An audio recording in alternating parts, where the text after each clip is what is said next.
UP के एटा में एक दर्दनाक खबर सामने आई है। एक किसान की भूख से मौत हो गई।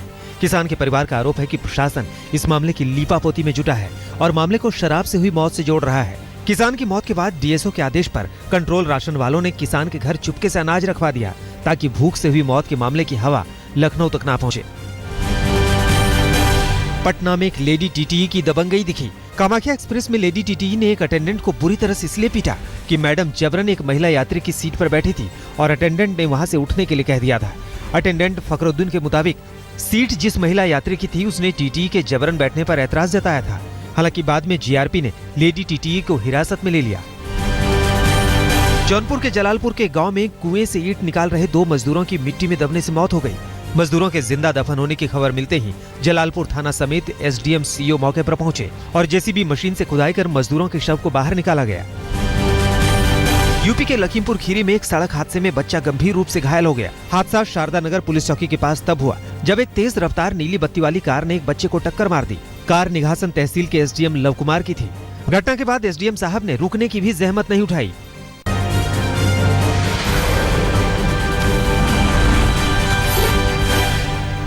हरियाणा के हिसार में 9वीं की छात्रा से गैंगरेप का मामला सामने आया है। बताया जाता है कि लड़की को घर से कुछ लड़कों ने जबरन उठा लिया, बाद में गैंगरेप कर उसे खेतों में फेंक कर फरार हो गए। पुलिस ने पीड़ित के बयान के बाद 4 लोगों के खिलाफ गैंगरेप का मामला दर्ज कर गिरफ्तार कर लिया। लेकिन पीड़ित के मुताबिक इस वारदात में 2 और लड़के शामिल थे, जिस पर पुलिस कार्रवाई नहीं कर रही है। यूपी के शामली में एक नाबालिग लड़की के साथ गैंगरेप की खबर है। घर से पानी लेने निकली नाबालिग को गांव के दबंग परवेज ने पिस्तौल की नोक पर अगवा कर लिया और अपने साथियों के साथ गैंगरेप किया, फिर उसे जंगल में फेंक कर फरार हो गए। इधर काफी देर तक लड़की घर नहीं पहुंची तो घर वालों ने खोजबीन शुरू की। काफी मशक्कत के बाद लड़की पास के जंगल में खून से लथपथ बेसुध मिली। होश आने पर लड़की ने आप बीती सुनाई।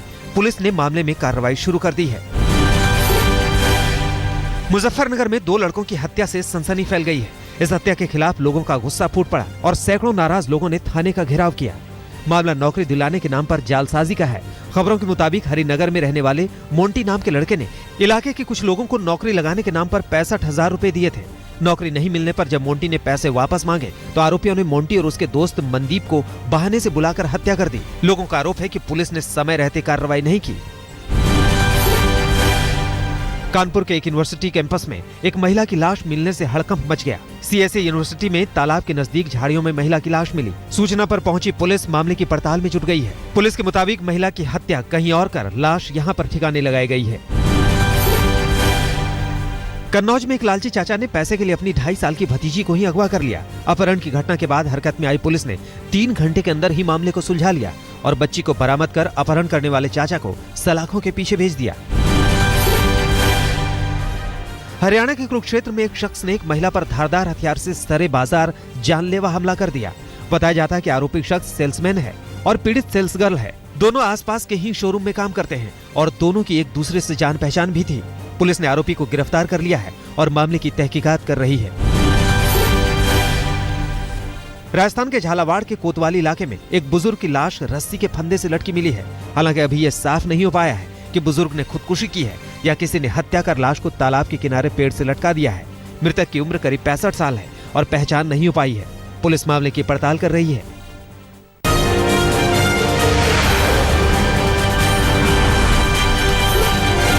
गाजियाबाद के हिंडन एयरबेस में घुसे संदिग्ध युवक को एयरफोर्स के अफसरों ने पूछताछ के बाद पुलिस के हवाले कर दिया। पुलिस ने दी गई तहरीर के आधार पर युवक के खिलाफ मुकदमा दर्ज कर लिया है और उससे पूछताछ की जा रही है। राजस्थान के बांसवाड़ा के एक स्कूल में जहरीला मिड डे मील खाने से करीब 40 बच्चे बीमार हो गए। खबर फैलते ही प्रशासन का अमला बच्चों के इलाज में जुट गया। बताया जा रहा है कि बच्चों को जो दोपहर का खाना परोसा गया था उसे खाते ही बच्चों को उल्टियां होने लगी और उनकी हालत खराब हो गई। कई बच्चों की हालत नाजुक है। अमृतसर में वर्दी वालों की दादागिरी का सीसीटीवी फुटेज सामने आया है। इस तस्वीर में 3 पुलिस वाले एक लड़के को पीट रहे हैं। बाइक पार्क करने को लेकर मामूली बात पर पुलिस वालों ने लड़के की पिटाई कर दी, साथ ही उसका मोबाइल फोन छीन लिया। लड़के की शिकायत पर पुलिस ने तीनों सिपाहियों के खिलाफ कार्रवाई शुरू कर दी है। गाजियाबाद के इंद्रापुरम इलाके में ग्रैंड पिज्जा में भीषण आग लग गई। आग इतनी भयंकर थी कि कुछ ही देर में पूरा पिज्जा फार्म हाउस स्वाहा हो गया। खबरों के मुताबिक आग शॉर्ट सर्किट से लगी। दमकल की 2 गाड़ियों ने जब तक आग पर काबू पाया तब तक सब कुछ राख हो गया था। इस हादसे में कोई हताहत नहीं हुआ है। लखनऊ के एक मेडिकल स्टोर में भीषण आग लग गई। आग इतनी तेज थी कि पूरी दुकान देखते ही देखते खाक हो गई। मौके पर पहुंची दमकल की गाड़ी को आग बुझाने के लिए खासी मशक्कत करनी पड़ी। चश्मदीदों के मुताबिक आग पहले बगल की चाय दुकान में लगी और उसने दवा की दुकान को भी अपनी चपेट में ले लिया। राजस्थान के धौलपुर में एक सड़क पर खड़े ट्रैक्टर में हाई टेंशन तार गिरने से आग लग गई। आग ट्रैक्टर के इंजन और टायर में लगी। हालांकि मौके पर मौजूद लोगों और दमकल गाड़ी की मदद से आग पर समय रहते काबू पा लिया गया। राजस्थान के बूंदी में एक ट्रक बेकाबू होकर हाईवे से उतरकर एक झोपड़ी में घुस गया। इस घटना में एक शख्स घायल हो गया। हादसा NH 52 पर हुआ। हालांकि ट्रक का चालक मौके से फरार हो गया। पुलिस वाले ट्रक ड्राइवर की तलाश में हैं। गुरुवार को नोएडा के सेक्टर 44 एमिटी स्कूल के पास हुई स्कूली बसों और ऑटो की टक्कर में जहां एक महिला इंजीनियर समेत 2 लोगों की मौत हो गई थी, वहीं इस हादसे में बुरी तरह से जख्मी नबिता की हालत नाजुक बनी हुई है। नबिता अभी भी ICU में भर्ती है। इस हादसे में जख्मी स्कूली बच्चों को प्राथमिक उपचार के बाद छुट्टी दे दी गई। यूपी के मुजफ्फरनगर में कार के डिवाइडर से टकराने की वजह से हुए हादसे में महिला कार चालक की दर्दनाक मौत हो गई, जबकि कार में सवार उसकी बेटी को खरोंच भी नहीं आई। बताया जाता है कि महिला को कार चलाने के दौरान हल्की झपकी आ गई थी, जिससे उसकी कार बेकाबू होकर डिवाइडर से टकरा गई। छत्तीसगढ़ के राजसमंद में भीषण गर्मी का कहर जारी है। लू लगने से यहाँ एक और मौत हो गई है। नंदावट गांव की रहने वाली 5वीं कक्षा की छात्रा की मौत हो गई। अब तक गर्मी की वजह से यहाँ 5 लोगों की मौत हो चुकी है। बुंदेलखंड के ललितपुर में पानी के लिए हाहाकार मचा है। भीषण गर्मी में बिन पानी लोगों का गुस्सा सड़कों पर फूटा। पानी के लिए लोग सड़कों पर उतर आए हैं। पानी की एक एक बूंद के लिए तरस रहे लोगों ने जिलाधिकारी कार्यालय का घेराव किया। बिहार के गया में डॉक्टर की लापरवाही से एक महिला की मौत हो गई। मौत से गुस्साए परिवार वालों ने क्लिनिक में जमकर तोड़फोड़ और हंगामा किया। परिवार वालों के मुताबिक डॉक्टर के गलत दवा देने की वजह से रिएक्शन हो गया, जिससे मरीज की मौत हो गई। पुलिस ने मामले में दखल देते हुए मामले को शांत कराया। बिहार में शराबबंदी के बाद भी शराब का कारोबार चालू है। ताजा घटना गया की है, जहां रेलवे पुलिस ने छापा मारकर शराब की 30 बोतलें बरामद की है। रेल पुलिस ने गुप्त सूचना के आधार पर 30 बोतल विदेशी शराब बरामद की। किशनगंज में भी उत्पाद विभाग ने छापा मारकर 550 कार्टन विदेशी शराब की बोतलें जब्त की है। शराब की खेप को बंगाल के सिलीगुड़ी से कोलकाता ले जाया जा रहा था। उत्पाद विभाग के अधिकारी जब्त शराब के कागजातों की जांच में जुटे हैं कि शराब वाकई कोलकाता ही जा रहा था या फिर इसे तस्करी की नियत से बिहार के जेलों में खपाने की योजना थी। दिल्ली के परिवहन मंत्री गोपाल राय की रीढ़ की हड्डी में फंसी गोली को ऑपरेशन के जरिए निकाल लिया गया है। रीढ़ की हड्डी के specialist senior surgeon doctor RG Krishnan ने सफलतापूर्वक इस ऑपरेशन को पूरा किया। पिछले 17 साल से गोपाल राय की रीढ़ की हड्डी में गोली फंसी थी। 1999 में लखनऊ विश्वविद्यालय से निष्कासित किए जाने पर बौखलाए गुट ने गोपाल राय को गोली मारी थी। गोली उनकी रीढ़ की हड्डी में जा फंसी थी। दिल्ली के आनंद विहार में बदमाशों ने एक युवक का अपहरण कर लिया और छोड़ने के एवज में 20 लाख की फिरौती की मांग की। बाद में बदमाशों ने 5 लाख लेकर लड़के को छोड़ दिया, लेकिन अपहरणकर्ताओं में एक को पुलिस ने दबोच लिया। पुलिस के मुताबिक कृष्णनगर निवासी अर्जुन अपनी i20 कार से आनंद विहार इलाके में जा रहा था, तभी पीछे से स्विफ्ट कार ने टक्कर मार दी। जब अर्जुन ने इस बारे में पूछा तो दोनों गाड़ियों से 5 बदमाश उतरे और उन्होंने अर्जुन को अगवा कर लिया। दिल्ली में ठगों ने नकली पुलिस बन जौहरी से 9 लाख की कीमती रत्न ठग ली और चंपत हो गए। चौंकाने वाली बात यह है कि नकली पुलिस वालों ने जौहरी को अपने आप को दिल्ली पुलिस की क्राइम ब्रांच का अफसर बताया और बाकायदा दिल्ली पुलिस का आई कार्ड भी दिखाया। दिल्ली की नंदा नगरी में पुलिस ने एक ऐसे गैंग का खुलासा किया है जो नशे की ख्वाहिश पूरी करने के लिए लोगों को मौत के घाट उतारने से भी पीछे नहीं हटते थे। नंदा नगरी इलाके में हुई एक युवक की हत्या की जांच के दौरान पुलिस इस गिरोह तक पहुंची। पुलिस ने इस गिरोह में शामिल 6 बदमाशों को धर दबोचा है, जिसमें एक नाबालिग भी है। राजधानी दिल्ली के वेलकम इलाके में सट्टेबाजों ने एक कपड़ा कारोबारी की ऑफिस में घुसकर हत्या कर दी। पुलिस ने इस मामले में मुख्य आरोपी वासिम को गिरफ्तार कर लिया और सहयोगियों की तलाश की जा रही है। बताया जाता है कारोबारी का कसूर बस ये था कि उसने सट्टेबाजों की जानकारी पुलिस को दे दी थी। दिल्ली के सीतापुरी इलाके में बिजली की आंख मिचौली से लोग परेशान हैं, जहां पारा 40 से 45 डिग्री सेल्सियस तक पहुंच गया है। ऐसे में कई घंटों तक वक्त बेवक्त बिजली गुल होने से लोग बेहाल हैं और प्रशासन बेपरवाह। दिल्ली के हंसराज कॉलेज में प्रोफेशनल वुमेन ऑर्गेनाइजेशन GIA के द्वारा राष्ट्रवाद पर लेक्चर का आयोजन किया गया, जहां अलग अलग फील्ड से आई महिला प्रोफेशनल्स और थिंकर्स ने राष्ट्रवाद पर भाषण दिया।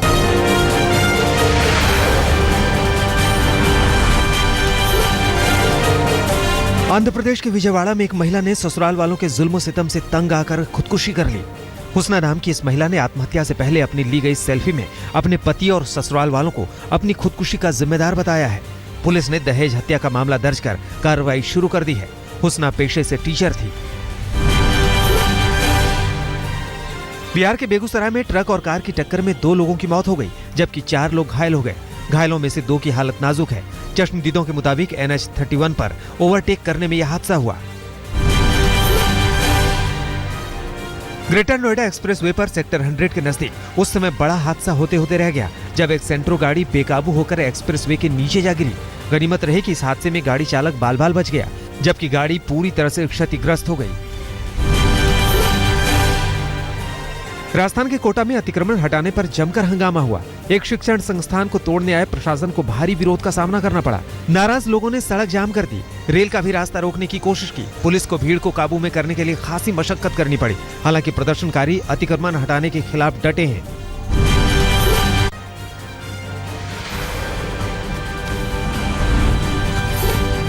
IPL के एक रोमांचक मुकाबले में हैदराबाद सनराइजर्स ने गुजरात लॉयंस को 5 विकेट से मात दे दी। हैदराबाद के कप्तान डेविड वार्नर ने टॉस जीतकर पहले गेंदबाजी करने का फैसला लिया। फिंच की हाफ सेंचुरी की बदौलत गुजरात ने 20 ओवर में 6 विकेट पर 126 रन बनाए। जवाब में उतरी हैदराबाद की टीम ने 19 ओवर में 5 विकेट खोकर लक्ष्य हासिल कर लिया। आज IPL में 2 मुकाबले हैं। पहला मैच विराट कोहली की अगुवाई वाली रॉयल चैलेंजर्स बैंगलोर और धोनी की कप्तानी वाली पुणे सुपर जॉयंट्स के बीच है। दोनों टीमें अंक तालिका में टॉप 4 के नीचे हैं। दोनों ही टीमों को जीत की सख्त दरकार है। दूसरी भिड़ंत मोहाली में किंग्स 11 पंजाब और दिल्ली डेयरडेविल्स के बीच है। पंजाब अंक तालिका में सबसे आखिरी पायदान पर है, जबकि दिल्ली टॉप 4 में बरकरार है।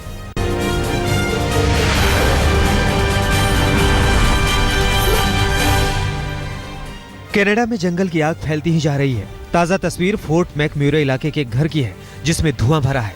शुक्र ये रहा कि इस घर को उसके मालिक ने चंद मिनट पहले ही खाली किया था।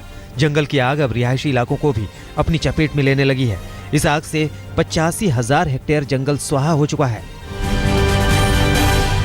कनाडा के जंगलों में लगी आग से फायर फाइटर्स जूझ रहे हैं। आग पर काबू पाने की कोशिश के बीच एक दमकल वाले की आराम फरमाती तस्वीर वायरल हो चुकी है। सोशल मीडिया में इस तस्वीर की खासी चर्चा है।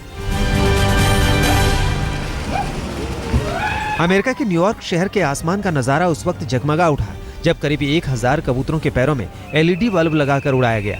नेवी ने इस खूबसूरत अभियान को नाम दिया फ्लाई बाय नाइट। चीन के सिचुआन प्रांत में एक जायंट पांडा ने नन्हे पांडा को जन्म दिया। नन्हे पांडा का वजन करीब 145 ग्राम है। 2016 में जन्मा ये पहला जायंट पांडा है। पांडा ब्रीडिंग सेंटर के मुताबिक मां और बच्चा दोनों स्वस्थ हैं।